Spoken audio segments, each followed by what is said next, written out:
Hi, good evening. I just came back with good result from the hospital. So just need to keep myself safe and healthy. And also I wish everyone have the same health and happiness no matter where you are and who you are. This is your only assets that you are having control over. So let's continue with the book before I have my dinner. Today I'm a bit early. So choose the life you want, the mindful way to happiness. Okay. Now I'm on chapter 10. Avoid learnings from hardship or actively learn the lessons of hardship.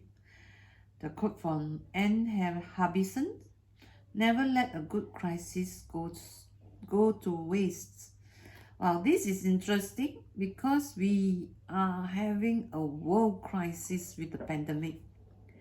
So when you last hear of this and when you are in the future, think about how we solve the pandemic.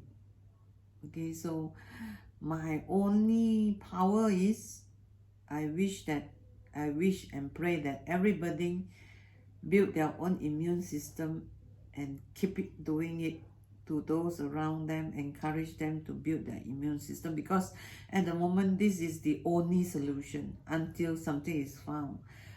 Vaccine is too new, so I won't touch the vaccine, right? Although I do not wish hardship on myself, hardship often finds me, and when it does, I have a choice. I can treat it as a purely negative experience, one that I should put behind me as soon as possible and never think of again, or I can actively seek to identify and understand the lesson that every hardship contains within it. I believe in some way I'm like him. I used to run away or try to avoid issues, but nowadays I just attack it. Whether I like it or not, I attack it because then I don't have leftover feelings or leftover things that you allowed to steal and then eat at you. Either way, you need to solve it. So just attack the issue and then uh, find solution.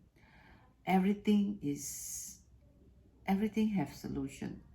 Whether you're looking or not looking, it is always there. For example, through hardship, I can learn about humbleness, gaining an understanding of my limitation, empathy about learning to connect to the pain of others, patience, absorbing the lesson that things do not always turn out as we plan, and resilience, gaining confidence from my ability to bounce back after the hardship is overcome. Think about your hardship. Think about the time that you think nothing can help you and you are here today. So what make it happen, or who make it happen?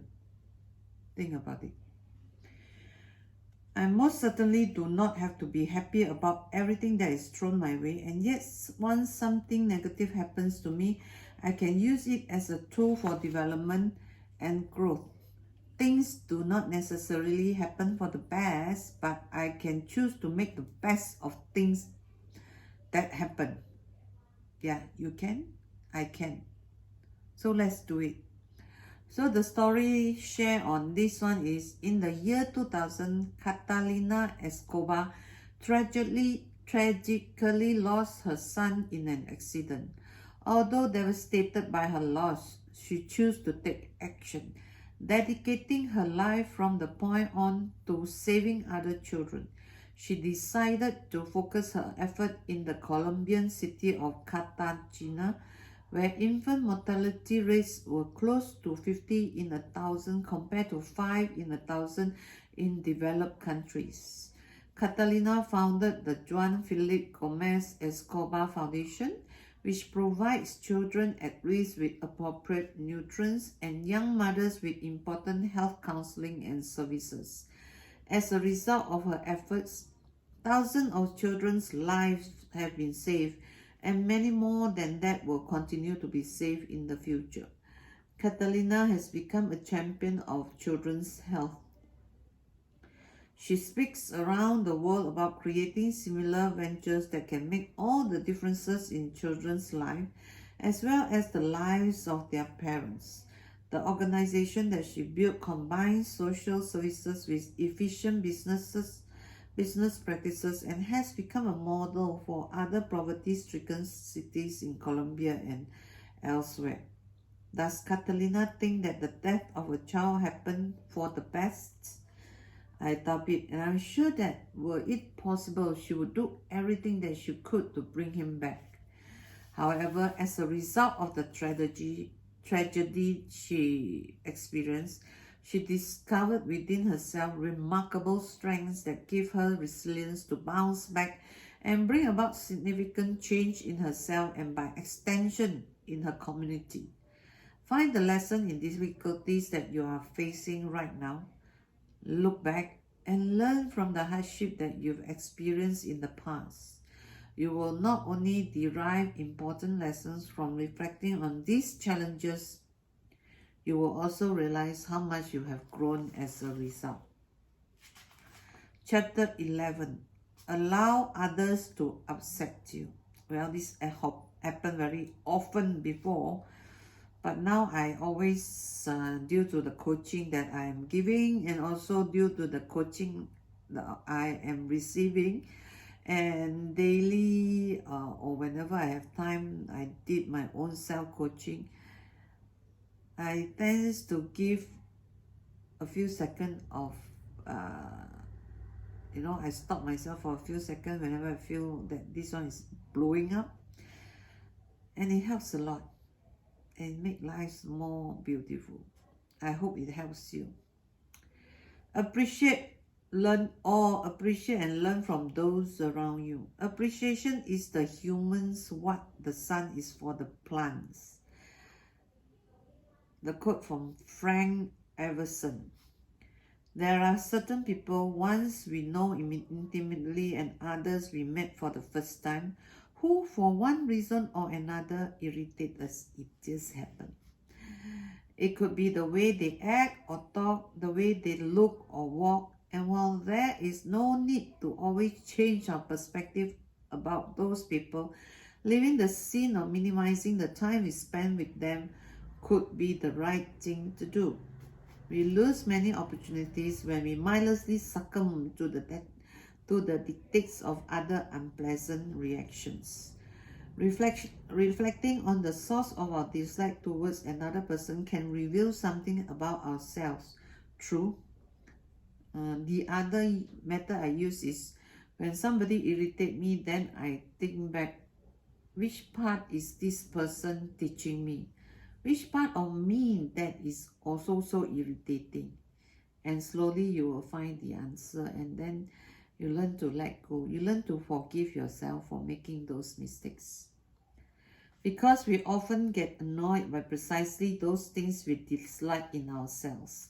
Learning to appreciate things about the person who vexes us can help us cultivate the benefit finder within, as well as develop deeper compassion, both of which will contribute to our relationship with others and with ourselves. The story. Loving kindness meditations have been practiced for thousands of years in the East.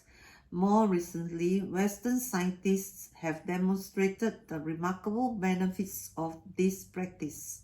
The basic idea behind this form of meditation is simple: directing kindness, generosity, benevolence, or positive emotion in general towards ourselves and towards others. We begin with the easy, low-hanging fruits for feeling kindness, and then expand the circle of kindness to include other people about whom we may not feel as positively. For example, I may start with thinking about my child and experiencing love, kindness towards him, and then once I experience that emotion, I can think of someone else who may not be as close to me and direct my positive feelings towards him as well. In this way, I can expand my circle of loving kindness to others about whom I may have ambivalent feelings. I remember doing this exercise in one of my 2-day workshops where the first day didn't go well at all.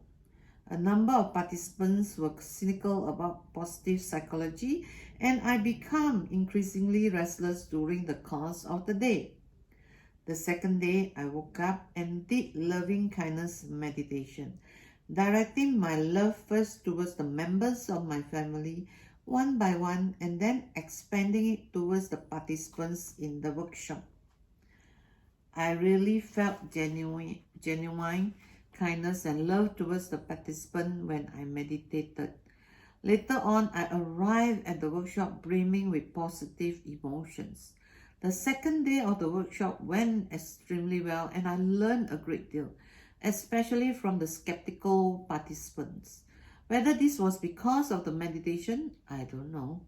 There was no control group for me to test this on. But even if my mini intervention did not have any effect on the equality of my teaching, it had a significant effect on the equality of my experience. Is there a particular person who upsets you? I used to have, but I learned to forgive myself, so I just write it off. Or am I? Let me tickle myself further. Is it a particular trait or behavior? Try loving kindness meditation and experience positive emotions towards that person. Chapter 12. Impress and conceal or express and reveal. The quote from Brené Brown. Vulnerability is the core of shame and fear and our struggle for worthiness. But it appears that it's also the birthplace of joy, of creativity, of belonging, of love. To express myself, to openly share my thoughts and feelings, is to risk being rejected and hurt by others. Do it anyway, okay? Take your guts and do it. But choosing not to express myself and to hide behind a facade, no matter how impressive the facade is a form of self-rejection that leads to unhappiness and discontent. While it is the case that if I am true to myself, others may not like what they see. It is certain if I constantly put on a show, eventually I will not like myself.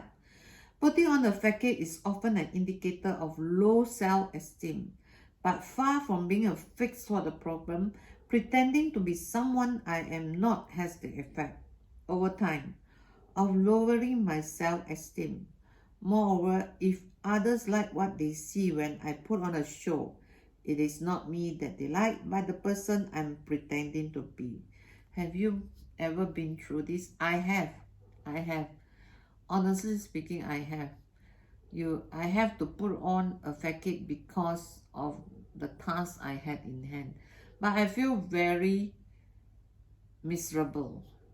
But again, that is a very good experience that I know I prefer to be authentic, even if they know, if the subject of my intention does not like me.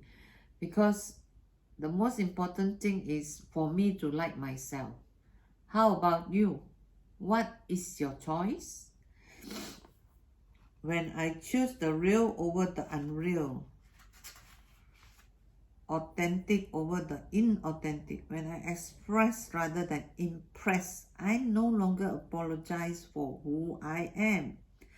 I allow my inner light to shine.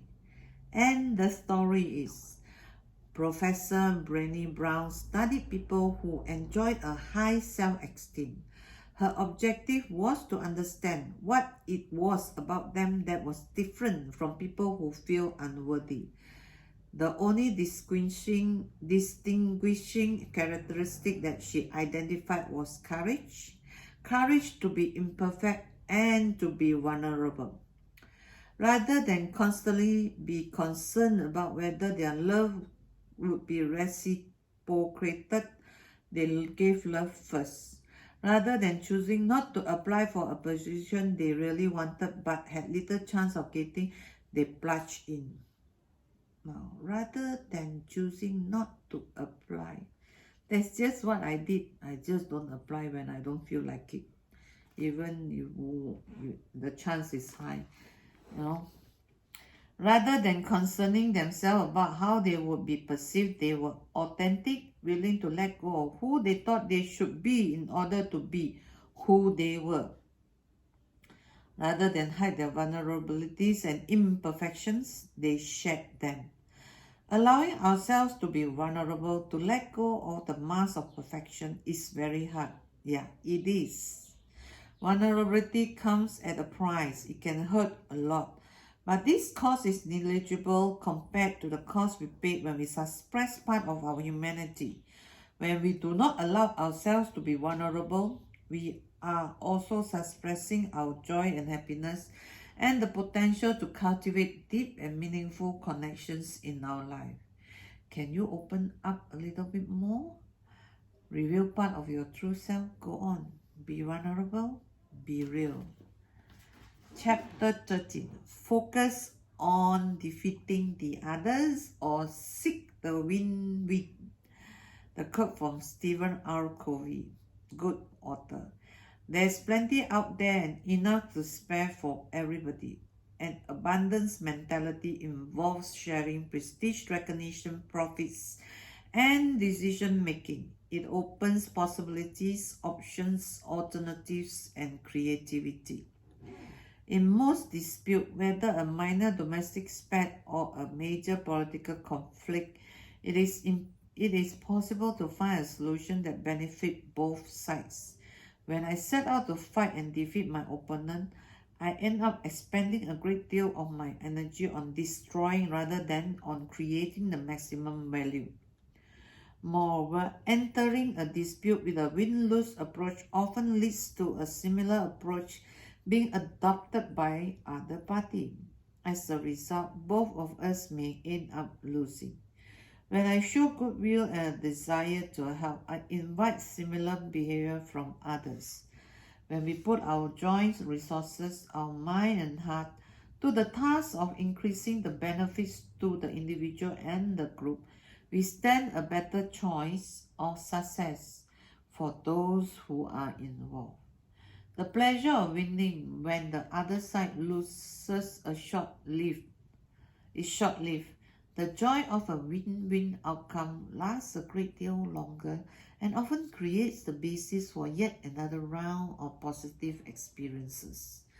The story: in a study conducted at Stanford University, Lee Ross and Stephen Samuels asked students to nominate their most cooperative and most competitive classmates.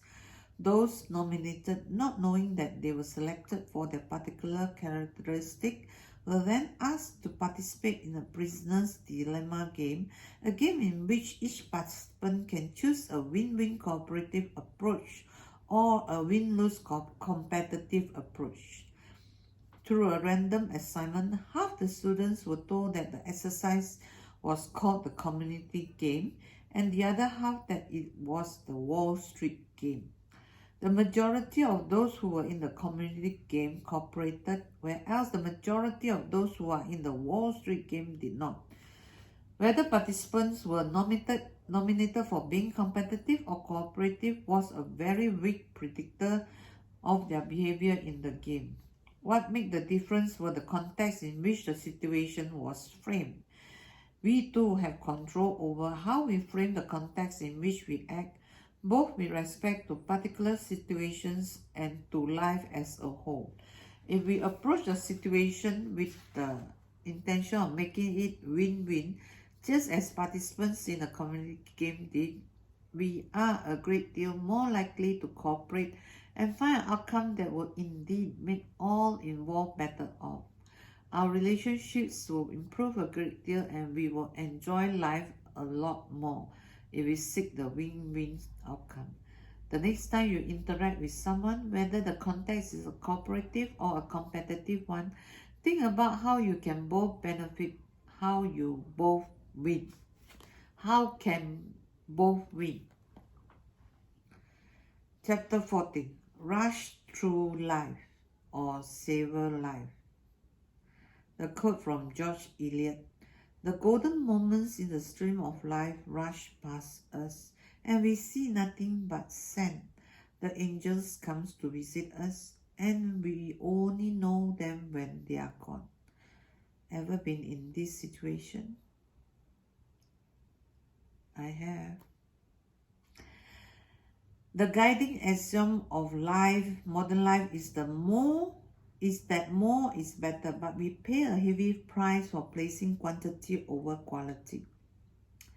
Activities, no matter how potentially enjoyable they are, bring us no pleasure if we are constantly on the run, racing from one thing to the next. Even the most delicious food in the world can give me no enjoyment if I devour it as fast as I can. To be a wine connoisseur, I cannot chug the entire glass in one gulp. To fully enjoy the richness of the drink, I smell, I taste, I savor, I take my time. To become a connoisseur of life, I enjoy the richness that life has to offer. I sometimes need to slow down to take my time. The story is Eric Sangla is the blind designer. He guides his clients through the process of creating the home that does not just look right, but that feel right. His personal story can teach us to savor our life, to be more in touch with what the outer and inner worlds have to offer. Eric was in his 30s when he lost his sight. Until then, he was a highly successful businessman, jet-setting around the world, working as a creative director for such companies as Christian Dior, Hermes, and Chanel. And then illness struck and Eric became blind. He was forced to stop, to slow down, and to reevaluate his life. At the time, he was designing his own home in Los Angeles, and rather than delegate the rest of the project to someone else who could see, he decided to complete the work himself. The experience led him to start his own design business, which is thriving. When Eric meets prospective clients, he listens to their words and to the messages beyond the words. By slowing down, he is able to sense their want and connect to their needs. And he does the same when walking into a space, slowing down and filling a room. Listening to the natural sounds inside and outside, sensing what the house needs to become a home. Eric's blindness taught him the first step to truly see the potential of a room. The richness in the world or the beauty in our life is to slow down. Can you slow down just a little and rather than rush through life? Savor is pleasure and gifts. Now today is 2nd of February 2021. The pandemic, Malaysian government have extended the MCO2 from 5th February to 18th February. So take this time to slow down and draw your strategy again. Okay? You must do it all over again from ground zero. Chapter 15 and my last chapter for today's reading before my dinner because my mom is waiting. So let's do this. 15. Eat mindlessly or treat your body with respect. Nutrients have a profound impact on practically all the leading causes of disease in Western societies. I guess all societies have the same problem. A quote from David Servan Schreiber. While people in many parts of the world are suffering from malnutrition, others, especially in the West, are suffering from overnutrition. Asian also same. To those of us in the latter group, not only is food accessible and cheap, its taste is artificially enhanced. The result is that at almost every moment of our life, we are enticed to choose food that is bad for us. Given that we consume more than we should and that much of what we eat is unhealthy, it is no wonder that obesity is on the rise, as we related chronic ailments as a diabetic, cancer, and heart disease. To lead a longer, healthier, and better life, we have to be more mindful about quantity and quality of the food we digest. The story: Blue zone is the term used to identify those places around the world where people live longer and better. Places where there are more centenarians than anywhere else, and where more people not only live longer but also remain fully functioning well into their 80s and 90s. Building on the work carried out by researchers such as Dr. Robert Kane from the National Institute of Aging, Dan Buckner and his team from National Geographic studied the blue zones with the goal of discovering the world best practices in health and longevity and putting them to work in our lives. Not surprisingly, Buckner discovered that healthy eating ranks high on the list of practices that distinguish residents from the blue zone. And there are no great surprises when it comes to nutrition. Natural rather than processed foods and abundance of fruits, vegetables and nuts and so on. But it's not just the quantity of food and that matter, it's also the quantity. In Okinawa, the locals say to themselves before a meal, eat until you are 80% full. This message repeated daily make them mindful not to overeat. Buckner notes that in the West, we typically stop eating when we are full, whereas in Okinawa, they stop when they no longer hungry. In general, the eating habits of those living in the blue zones are characterized by moderation. The people there do not go to the extreme of starving themselves, nor do they deprive themselves entirely of all unhealthy food pleasures. At the same time, they do not overindulge as many of us do. Our body is capable of disposing of unhealthy ingredients present in some foods, but cannot keep up with the excessive intake of the toxins that are present in most modern diets. I personally have adopted the Okinawan practices of eating in moderation. It took me a few months to change my eating habits, and during that time, I wore a wristband to remind myself of the 80% full rule and more generally to be mindful of what and how I eat. Treat your body with respect, enjoy your food, enjoy your abundance, but in moderation so you can continue to enjoy it all for many years to come. So it's worth practice, right? Okay, so I speak to you again tomorrow. Bye.